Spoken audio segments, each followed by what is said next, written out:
Baik, Assalamualaikum warahmatullahi wabarakatuh. Di sini kami dari kelompok 8 akan mempresentasikan implementasi algoritma yaitu clustering analisis dan pemrosesan file.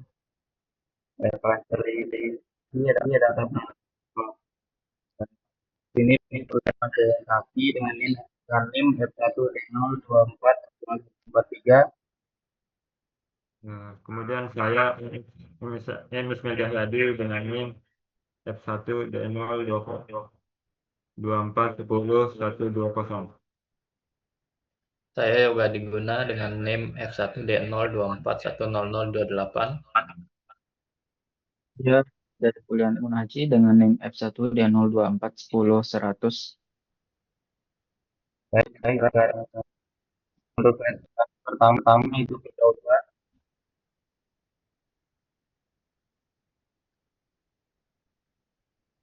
institusi perfilman berkembang menghasilkan data penukar dan beragam, mencakup usia, genre favorit, frekuensi penggunaan, dan waktu tayang. Masalah utama, volume data keragaman penonton, adanya segmentasi penonton terstruktur. Ini kemudian solusi radikal cluster analisis situasinya mampu mengelompokkan data tanpa perlu menentukan jumlah cluster di awal. Cocok untuk pola data yang kompleks. Tantangannya memiliki kompleksitas komputasi tinggi pada dataset besar, sehingga diperlukan solusi pemrosesan paralel untuk efisiensi. Selanjutnya, untuk slide selanjutnya biasa disampaikan oleh Yoga. Pada penelitian ini, kami menggunakan metode Hierarchical Clustering Analysis atau HCA dengan pendekatan aglomeratif. Metode ini bekerja secara bottom-up, artinya proses clustering dimulai dari setiap data yang dianggap sebagai satu cluster tersendiri, kemudian cluster-cluster yang paling mirip akan digabung secara bertahap hingga mencapai jumlah cluster yang diinginkan. Tahap 1, setiap data penonton dianggap sebagai satu cluster. Jika terdapat n data, maka pada awal proses akan terbentuk n cluster. Setelah itu dilakukan perhitungan jarak antar seluruh data menggunakan Euclidean distance. Hasil perhitungan tersebut disimpan ke dalam matriks yang nantinya digunakan untuk menentukan data mana yang paling mirip. Tahap 2, setelah matriks jarak terbentuk, sistem mencari pasangan klaster yang memiliki jarak paling kecil. Jarak paling kecil menunjukkan bahwa kedua klaster tersebut memiliki tingkat kemiripan yang paling tinggi. Karena dianggap paling mirip, kedua klaster tersebut kemudian digabung menjadi satu klaster baru. Tahap ketiga, setelah dua klaster digabung, jarak klaster baru dianggap klaster lainnya harus dihitung kembali. Pada penelitian ini, perhitungan tersebut menggunakan metode average linkage. Proses pencarian jarak minimum, penggabungan klaster, dan pembaruan jarak dilakukan secara berulang hingga jumlah klaster mencapai target penelitian, yaitu sebanyak 5 klaster. Yang kedua yaitu rumus matematisnya. Yang pertama menggunakan rumus Euclidean distance. Rumus ini digunakan untuk menghitung jarak atau tingkat kemiripan antar data penonton bioskop. Semakin kecil nilai jaraknya, maka kedua data tersebut semakin mirip. Sedangkan semakin besar nilai jaraknya, maka semakin berbeda. Pada rumus ini, XI dan YI merupakan nilai atribut dari dua objek yang dibandingkan, sedangkan N menunjukkan jumlah fitur yang digunakan. Selisih setiap atribut akan dikuadratkan, kemudian dijumlahkan dan diakarkan sehingga diperoleh nilai jarak antar kedua objek. Yang kedua yaitu average linkage. Metode ini digunakan setelah dua klaster berhasil digabung. Tujuannya adalah menghitung jarak antara klaster baru dengan klaster-klaster lainnya. Pada rumus ini, A dan B merupakan klaster yang digabung, sedangkan C adalah klaster lain yang belum digabung. Nilai jarak baru dihitung menggunakan rata-rata tertimbang berdasarkan jumlah anggota pada masing-masing klaster.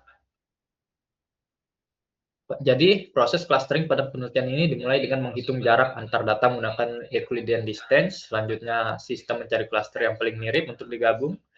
Setelah penggabungan dilakukan, jarak klaster baru dihitung menggunakan average linkage. Proses ini diulang terus sehingga terbentuk 5 klaster penonton bioskop yang memiliki karakteristik serupa.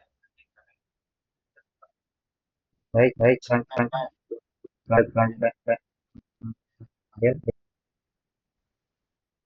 Terus selanjutnya saya akan menjelaskan algoritma HCA secara umum. Untuk yang pertama itu dulu itu inisialisasi klaster awal. Kemudian itu hitung matriks jarak awal. Setelah itu cari jarak minimum dari dua klaster yang paling dekat. Setelah itu menggabungkan klaster tersebut. Kemudian update jarak menggunakan average linkage. Kemudian setelah itu kita mengecek kondisi apakah klaster target sudah tercapai. Kalau belum, kita kembali ke cari jarak minimum. Kalau kalau sudah mencapai, kita lanjut ke itu output hasil akhir karakterisasi.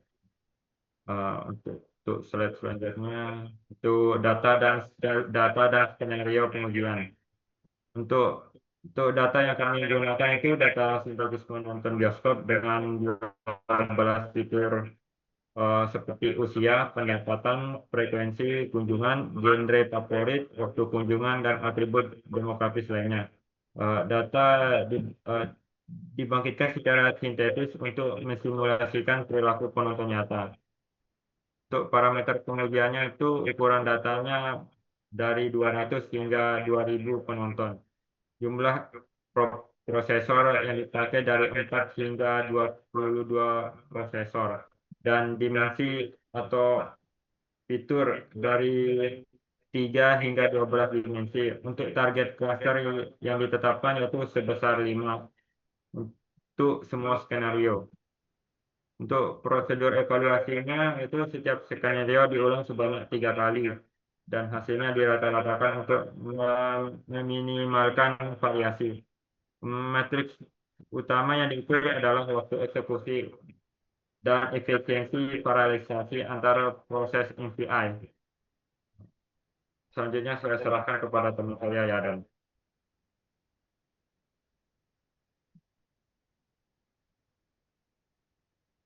Terima kasih teman saya.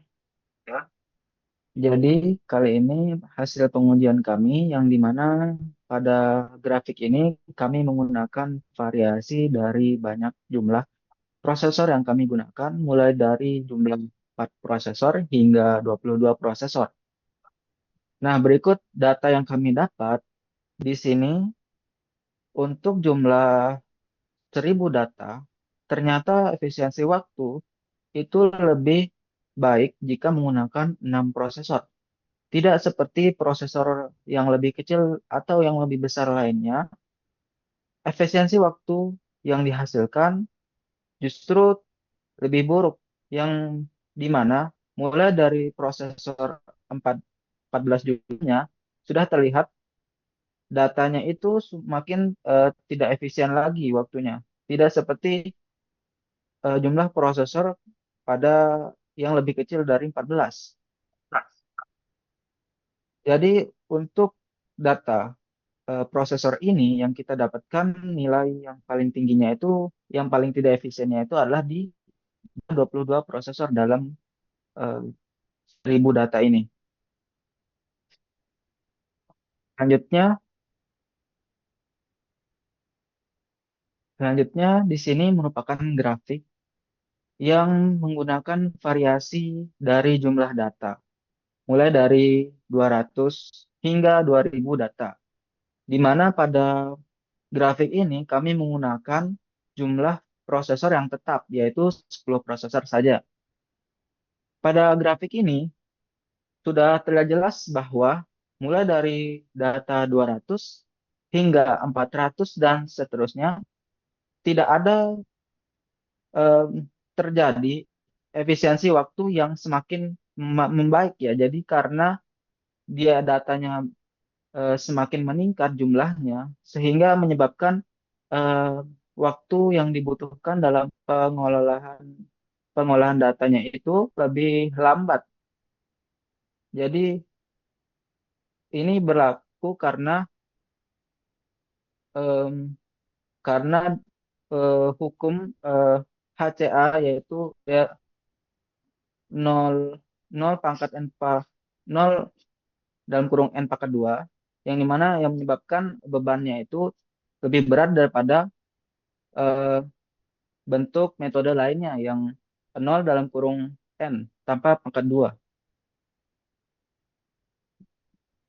Jadi di sini kita eh, bisa lihat kalau semakin semakin banyak jumlah data yang kita olah dalam suatu jumlah prosesor, maka semakin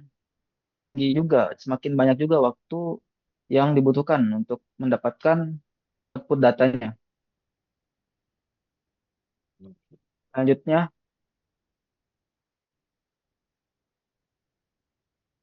dan ini merupakan grafik terakhir. Ini kami menggunakan variasi pada jumlah dimensinya, mulai dari 3 dimensi hingga 12 dimensi. Pada grafik kali ini kami menggunakan jumlah prosesor dan data yang tetap, yaitu 10 prosesor dan 1000 data. Pada hasil pengujian waktu pada grafik dimensi kali ini, kami tidak menemukan efisiensi waktu yang terlalu signifikan. Artinya, waktu yang dihasilkan tidak terlalu seperti grafik data sebelumnya. Tingkat peningkatan waktu itu tidak jauh berbeda, sehingga di sini cenderung terlihat eh, hampir stabil. Namun, kita bisa lihat dari jumlah dimensi, di sini dimensi keempat, di sana terdapat efisiensi waktu yang paling cepat daripada jumlah dimensi waktu yang lain. Hal ini eh, menye- hal ini menjadi alasan bahwa jumlah dimensi yang lebih kecil bukan berarti efisiensi waktu dari menggunakan 10 prosesor dan 1000 data dalam pengolahan HCA bisa menjadi pilihan yang lebih baik.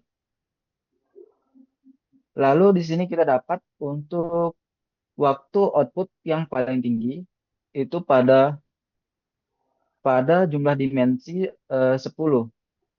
Namun jumlah yang dimensi yang efisiensi waktu terkecil hingga tertinggi itu tidak terlalu jauh perbedaannya. Sehingga untuk efisiensi waktu terhadap jumlah dimensi tidak terlalu mempengaruhi dari waktu output yang diberikan.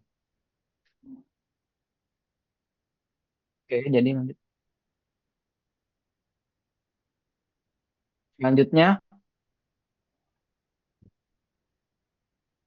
Baik, setelah penjelasan tentang saya tadi, kami menyimpulkan efektivitas MPI dalam publication pilot implementasi MPI berhasil mengurangi waktu eksekusi ACL lebih dari 50% dibandingkan komputasi sequential. Titik optimal prosesor ditemukan pada 6 prosesor, yaitu 29 detik. Sementara pendapat prosesor berlebihan hingga 22 prosesor justru memperlambat eksekusi sampai 100%. Akibat overhead, komunikasi dan load imbalancing peningkatan data berdampak signifikan terhadap waktu komputasi. Sedangkan variasi fitur tidak berpengaruh besar. Keseimbangan bagi data, jumlah prosesor, dan overhead komunikasi merupakan faktor kunci untuk mencapai performa maksimal dalam kelas standarisasi data penonton bioskop. Sekian dari kelompok kami. Assalamualaikum warahmatullahi wabarakatuh.